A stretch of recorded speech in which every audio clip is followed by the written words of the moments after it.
As you know, spasticity is usually part of the upper motor neuron syndrome that occurs with patients across many neurological conditions, from stroke, brain injury, cerebral palsy, multiple sclerosis, spinal cord injury.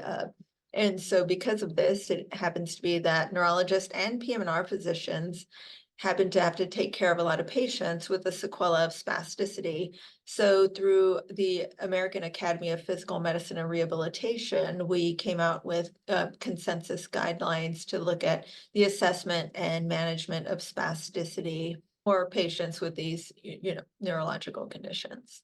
So as far as the guidelines, there was a work group that are all kind of experts in spasticity who came together. We looked at the literature and, in regards to different areas of spasticity. We really didn't touch on definition or physiology, but kind of looked at, what should assessment be like? What should treatments look like?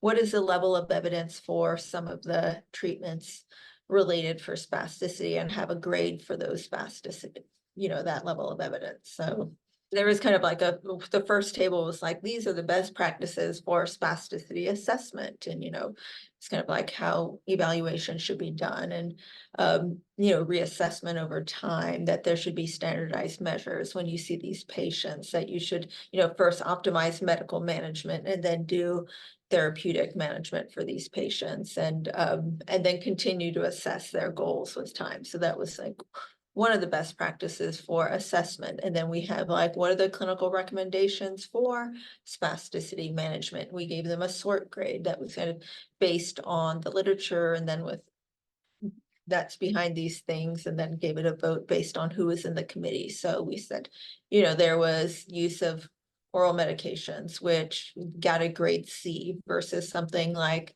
botulinum toxins and intrathecal baclofen pumps, which have a lot more data behind spasticity and randomized clinical trials and such. And so this is, we're more likely to got a sort A for these things.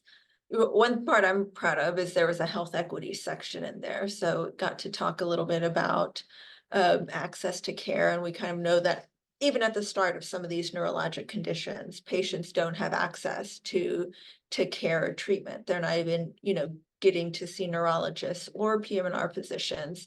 They're maybe have worse strokes because they're not getting initial early stroke care. And so probably their spasticity may be worse, and then they don't get rehab long-term types of things. And so just knowing the literature that there is, not as much access to neurological services, and that includes access to specialists who treat spasticity in our specialties. And so we really have to look at, how can we make this better, and how can we make sure that there's equitable access to care for spasticity management across our fields.